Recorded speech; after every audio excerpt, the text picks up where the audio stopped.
இன்றைய தினம் நாம் இல்லை என்றால், மனிதன் இல்லை என்றால் படைப்பு முன்னேறி சென்று கொண்டிருக்கும். பிரச்சனையே கிடையாது, எந்த பிரச்சனையும் கிடையாது. இன்றைய தினம் நாம் காணாமல் போய்விட்டால் மனித இனம், நம்மிடம் இருக்கக்கூடிய நாய்கள் வருத்தம் அடையும். ஆனால் ஒரு வாரம் கழிச்சு ஆட்டோமேட்டிக்கா அது போயிட்டு சாப்பிட ஆரம்பிச்சிடும். பூனையும் கொஞ்ச நாள் வருத்தப்பட்டு அதுவும் சாப்பிடும். பசுக்கள், நம்ம வளர்க்கின்ற கன்றுகள் எல்லாமே கொஞ்ச நாள் கழிச்சு அதுவே அறுத்துக்கிட்டு போயிட்டு அது சந்தோஷமா வாழ்ந்துகிட்டே இருக்கும், தொடர்ந்து சென்று கொண்டே இருக்கும். எல்லாமே இயற்கையில் இருக்கக்கூடிய எல்லாமே. ஆனால் அவர்கள் போய்விட்டால்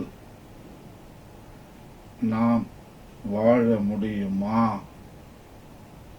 அவர்கள் இன்று அழிந்து விட்டால் நாம் தொடர்ந்து வாழ முடியுமா? இதுதான் ஒரு சிறப்பான கேள்வி. நான் உங்களுக்கு இந்த தினம் கேட்க ஆசைப்படுகின்றேன். அதை ஒரு சின்ன ரைம்ல நான் கம்போஸ் பண்ணி வச்சிருக்கேன். நீங்க கத்துக்கலாம், அது ரொம்ப ஈஸியா கத்துக்கலாம். அதை சொல்லி நான் உங்களுக்கு காட்டுறேன், ஈஸியா கண்டுபிடிக்கலாம். If you go they don't go. இன்றைக்கு நீங்க போயிட்டீங்கன்னா அவங்க போக மாட்டாங்க. If they go you go. அவங்க போயிட்டாங்கன்னா நீங்க போயிடுங்க. அது நல்ல ரைமா கத்துக்கிட்டோம்னா நம்ம எல்லாருக்கும் சொல்லி காட்டலாம். You go they don't go, they go you go. You go they don't go, they go you go. அன்பிற்குரியவர்களே, பருகி பெருகுங்கள்.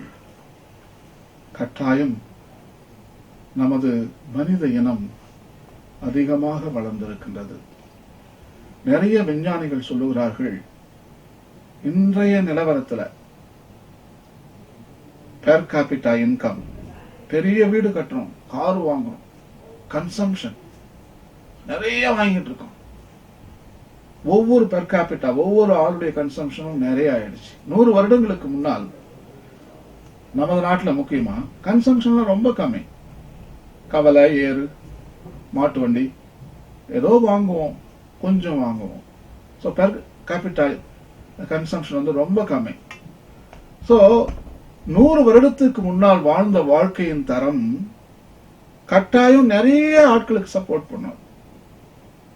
எதுக்கு 10 பில்லியன், 20 பில்லியன் மக்கள் இருந்தா கூட கட்டாயம் இந்த பூமி கட்டாயம் சப்போர்ட் பண்ணும். தண்ணி, காற்று எல்லாமே நல்லா இருந்திருக்கும். அதை பத்தி பிரச்சனையே கிடையாது.